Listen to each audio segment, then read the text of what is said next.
नमस्कार दोस्तों, मैं आपका दोस्त यारों का यार मनीष कुमार एक बार फिर से स्वागत करता हूं अपने YouTube चैनल दबंग क्लासेस पर। अब हम BTC फर्स्ट सेमेस्टर का हिंदी पढ़ रहे थे, तो BTC फर्स्ट सेमेस्टर के हिंदी में हमने कुछ चैप्टर पढ़ लिए थे और आज मैं आपके लिए नेक्स्ट चैप्टर लेके आया हूँ, चैप्टर नंबर 6। इससे पहले वाली जो चैप्टर कराया था उसमें हमने चिन्हों के बारे में बताया था, ब्राह्म चिन्हों के बारे में बताया था, पूर्ण ब्राह्म, अर्ध ब्राह्म, अल्प ब्राह्म और बहुत सारे सूचक चिन्हों के बारे में बताया था, निर्देशक चिन्ह, पाद चिन्ह, मतलब बहुत सारे विभिन्न विभिन्न प्रकार के चिन्हों के बारे में बताया था। तो आज हम इस वीडियो में आपको नेक्स्ट चैप्टर नंबर 6 के बारे में बताएंगे, जिस चैप्टर का नाम है आपका लेखन शिक्षण की विधियां और लिखना। इस चैप्टर में आपको बताया जाएगा लेखन शिक्षण की क्या क्या विधियां होती हैं और उनमें और कैसे कैसे उनका उद्देश्य होता है और उनकी लिखावटें और उनकी आवश्यकताओं के ऊपर ही, और इसमें बहुत ही विभिन्न विभिन्न प्रकार की अच्छी अच्छी विधियां बताई गई हैं, जैसे कि आपकी रेखा विधि, मारिया मॉन्टेसरी विधि, आपकी अनुकरण विधि, आपकी पेस्टोलॉजी विधि और भी बहुत सारी विधियां बताई गई हैं, जिनके बारे में आज हम इसी वीडियो के माध्यम से आपको बताएंगे। तो आइए शुरू करते हैं हम इस वीडियो में आपकी लेखन शिक्षण की विधि। तो लेखन शिक्षण की लेखन का अर्थ, सबसे पहले हम ये समझते हैं लेखन का अर्थ क्या होता है। आपका लेखन का अर्थ क्या होता है? लेखन का अर्थ भावों, विचारों तथा कलात्मक जो अपने अंदर की बातें होती हैं, जिनको बाहर हम प्रकट करना चाहते हैं, उन्हें हम लिखकर प्रकट कर सकते हैं, बोलकर भी प्रकट कर सकते हैं, लेकिन हम यहाँ लेखन का अर्थ बता रहे हैं, इसलिए हम अपने भावों तथा विचारों को लिखावट के रूप में प्रकट कर सकते हैं। जैसे कि इसमें परिभाषा दे रखी है, भावों, विचारों, कलात्मक अभिव्यक्ति लिखित रूप में होती है, जैसे कि आपको आपकी राइटिंग, हैंड राइटिंग तथा आपके लिखावट तथा आपके भावों विचारों जो आप प्रकट कर रहे हैं किसी पेज पर या फिर किताब पर या कॉपी पर, वो आपकी अभिव्यक्ति के लिखित के रूप में हमारे सामने प्रकट होती है। इस चीज को हम लेखन का अर्थ कहते हैं। नेक्स्ट है आपका लेखन शिक्षण के उद्देश्य। लेखन शिक्षण के उद्देश्य क्या क्या होते हैं? लेखन शिक्षण के विभिन्न प्रकार के उद्देश्य होते हैं। हम किसी बच्चे से या किसी छात्र से लिखवाते हैं, इसलिए मतलब लेखन इसलिए करवाते हैं ताकि उसकी लेखनी सुधर सके और लेखनी में सुधार आ सके और सुंदरता तथा सुडोलता आ सके। जैसे कि अगर किसी बच्चे की लेखनी अगर बचपन से खराब है और वो अच्छा नहीं लिख पाता है या फिर उसे लिखने में तकलीफ होती है, पेंसिल पकड़ने में उसकी तरंगता नहीं है या फिर उसकी सार्थकता नहीं है, पेंसिल वो सही ढंग से नहीं पकड़ पाता है, तो इसे हम लेखन के द्वारा, लेखन शिक्षण विधि के द्वारा इसे हम सुधार सकते हैं तथा उसके अंतर्ध्यान में इस चीज को बता सकते हैं कि क्या लिखने का क्या तरीका होता है और लेखन से हमें क्या क्या फायदे होते हैं और उससे हमारी हैंड राइटिंग तथा लेखनी सुधर सकती है। तो इसमें विभिन्न प्रकार की विधियां भी हैं, जिनके बारे में अभी हम बताएंगे आपको।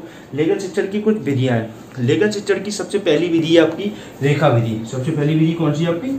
रेखा विधि। रेखा विधि में आपका क्या है? रेखा विधि। तो रेखा विधि में आपका सबसे पहले ये बच्चों के लिए किस प्रकार उपयोगी है और ये बच्चों के लिए किस प्रकार ज्यादा महत्वपूर्ण है। बच्चों के लिए रेखा विधि एक बहुत ही महत्वपूर्ण प्रकार की विधि है, जिससे कि क्योंकि छोटे बच्चे जो होते हैं सबसे पहले सीधी सीधी लाइन खींचते हैं, उन्हें सीधी लाइन खींचने में बहुत मजा आता है, चाहे वो छोटी लाइन हो, चाहे बड़ी लाइन हो, चाहे टेढ़ी हो, चाहे आड़ी हो, किसी भी प्रकार की उन्हें लाइनों को खींचने में तथा कॉपियों को बिगाड़ने में बहुत ज्यादा मजा आता है। तो उसी प्रकार से यह भी एक विधि बना दी गई है शिक्षकों के द्वारा, ताकि बच्चों को इसके द्वारा भी चीजें सिखाई जा सके, शिक्षा में उनके शिक्षा के माध्यम में उनकी मदद की जा सके। तो रेखा विधि का उपयोग कैसे किया जाता है? बच्चों को बचपन से ही रेखा खींचने में बड़ा आनंद आता है, तो उन्हें आड़ी व टेढ़ी रेखाओं खींचने के लिए दी जानी चाहिए तथा उन्हें खींचने दिया जाना चाहिए। और जब ये बच्चे उस रेखाओं को खींचने लगे और उनका हाथ सीधा सटने लगे कोई रेखा खींचने में, जैसे आड़ी या टेढ़ी कैसी भी रेखा खींच रहा है वो बच्चा किसी भी प्रकार की, और उस रेखा को खींचने में उसका हाथ सटने लगे, तो उसी रेखा की मदद से वर्ड तथा अक्षर लिखने में उसकी सहायता करनी चाहिए तथा सिखाना चाहिए कि किस प्रकार वह बच्चा रेखा विधि के द्वारा ही अक्षर व वर्ड लिख सकता है। तो ये भी आपकी रेखा विधि जो है बच्चों के लिए एक प्रकार की लाभदायक विधि है। मारिया मॉन्टेसरी विधि, जिसे हम मॉन्टेसरी विधि कहते हैं।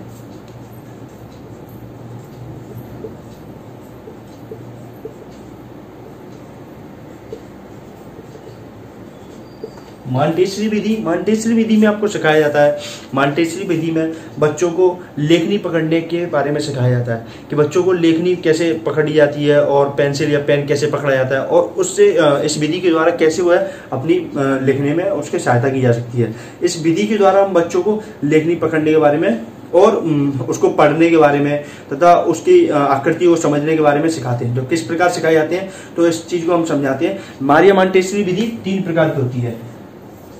3 प्रकार की होती है। कौन कौन सी? सबसे पहली विधि है आपकी, बच्चों को सबसे पहले लेखनी पकड़ने का कार्य कराया जाता है तथा इस कार्य को किसी कागज या पट्टी पर या फिर पुस्तिका पर सबसे पहली विधि लेखनी पकड़ने का कार्य कराया जाता है।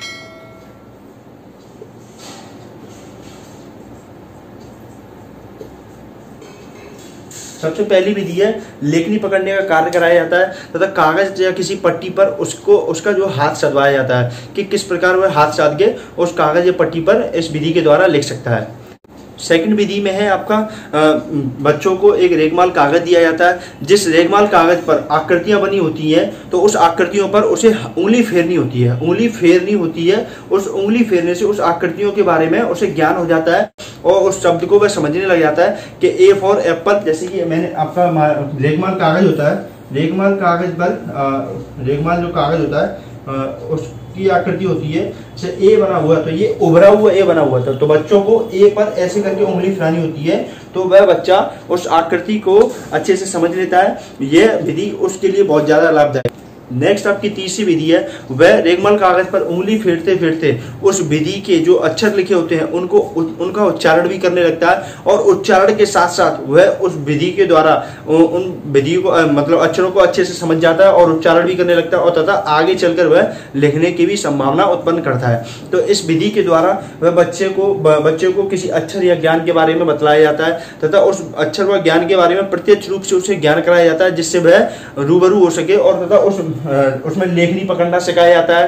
पहली विधि है आपकी लेखनी पकड़ना सिखाया जाता है। दूसरी विधि है आपकी रेगमाल कागज पर उससे उंगली फिरवाई जाती है। उंगली फिराने से उस बच्चे को उस शब्द का प्रत्यक्ष रूप से ज्ञान हो जाता है। और तीसरी विधि है आपकी उस बच्चे को उंगली फिराने के साथ साथ उस शब्द को उस वर्ड को उच्चारित करने के लिए भी कहा जाता है। तो ये आपकी मारिया मोंटेसरी विधि।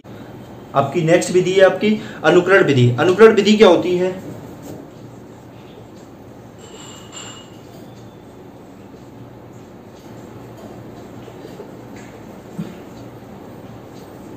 अनुकरण विधि बच्चों की शिक्षा में, जैसे कि किसी शिक्षक के द्वारा अगर बोर्ड पर कुछ लिखा जा रहा हो या फिर किसी शिक्षक के द्वारा पाठ्य पुस्तक में से अगर कुछ चीज पढ़ी जा रही है, किसी विषय के बारे में पढ़ा जा रहा है और बच्चे उस शिक्षक के जो शिक्षक बोल रहा है उस लाइन को पकड़कर अपनी पुस्तक पर लिख रहे हैं, पुस्तिका पर लिख रहे हैं तथा अपनी कॉपी पर लिख रहे हैं, तो इस विधि को हम अनुकरण विधि कहते हैं। जैसे कि कोई शिक्षक अगर बोर्ड पर कोई चीज लिख रहा है, आपके श्यामपट्ट पर कोई भी पाठ के बारे में कुछ भी लिख रहा है और बच्चे उस बोर्ड को देख के, श्यामपट्ट को देख के बच्चे अपनी कॉपी पर उसके पाठ्य पुस्तक जो वो करा रहा है तो वो अगर अपनी कॉपी में नोट कर रहा है तो इस विधि को हम अनुकरण विधि के नाम से जानते हैं। तो यह विधि अनुकरण विधि के नाम से आपकी नेक्स्ट विधि है पेस्टोलॉजी विधि। पेस्टोलॉजी विधि क्या होती है?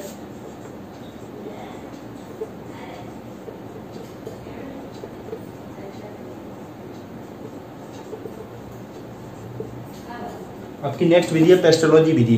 पेस्टोलॉजी विधि मुख्यतः सरल से जटिल की ओर बच्चों को ले जाते हैं।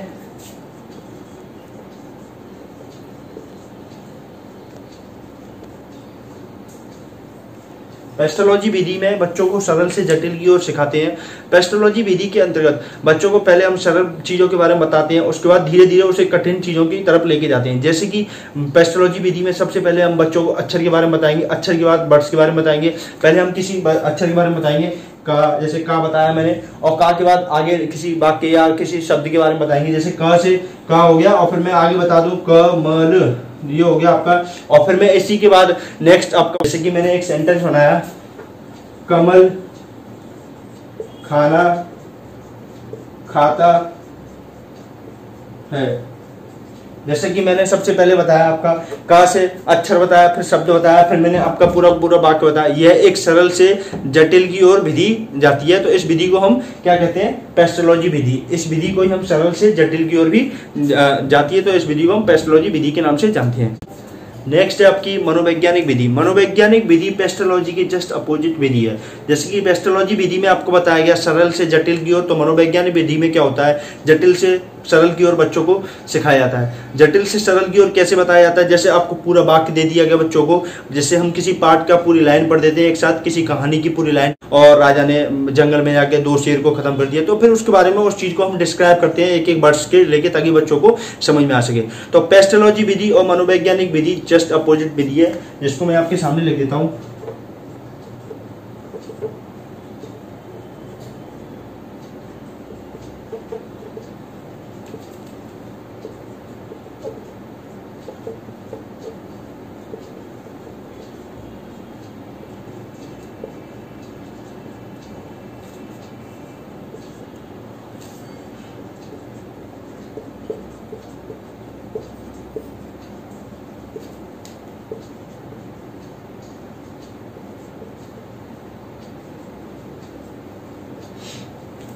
पेस्टोलॉजी विधि आपकी सरल से जटिल की ओर जाती है और मनोवैज्ञानिक विधि जटिल से सरल की ओर सिखाया जाता है। तो जटिल से सरल और सरल से जटिल क्या होता है इसके बारे में आपको एक बार फिर से बता देता हूँ। पेस्टोलॉजी विधि में जो सरल से जटिल की ओर सिखाया जाता है, जैसे कि पेस्टोलॉजी विधि में सबसे पहले किसी एक अक्षर का, उसके बाद शब्द का, उसके बाद किसी वाक्य के बारे में ज्ञान कराया जाता है। इसमें हमें पेस्टोलॉजी विधि में इसी विधि को सरल से जटिल की ओर विधि हम कहते हैं। तो और बाकी आपकी नेक्स्ट है मनोवैज्ञानिक विधि। मनोवैज्ञानिक विधि में सबसे पहले जटिल चीजों के बारे में बताया जाता है, उसके बाद धीरे धीरे सरल की ओर बच्चों को ले जाया जाता है। जैसे कि मैं किसी पाठ या पुस्तक का एक कोई लाइन पढ़ूं, जैसे कि कोई जटिल सेंटेंस लिखा मैंने पढ़ा, वह आगरा गया, वहां जाके उसने 2 किलो पेठे खरीदे, उसके बाद उसने पेठों को खाया। तो इसके बाद उस चीज को मैं डिस्क्राइब करूं, तो डिस्क्राइब करने में मैं इस सेंटेंस के पार्ट्स कर करके, उसमें पार्ट्सों में डिवाइड कर करके उसको मैं बच्चों को सरल तरीके से सिखाऊंगा। तो इसी विधि को हम जटिल से सरल विधि कहते हैं। इसी विधि को हम जटिल से सरल विधि कहते हैं। तो आज की क्लास यही समाप्त होते हुए, क्योंकि इस चैप्टर में ज़्यादा कुछ खास नहीं था, जो 2-4 विधियां थी महत्वपूर्ण वो मैंने आपको करा दी। तो आज के लिए बहुत बहुत धन्यवाद।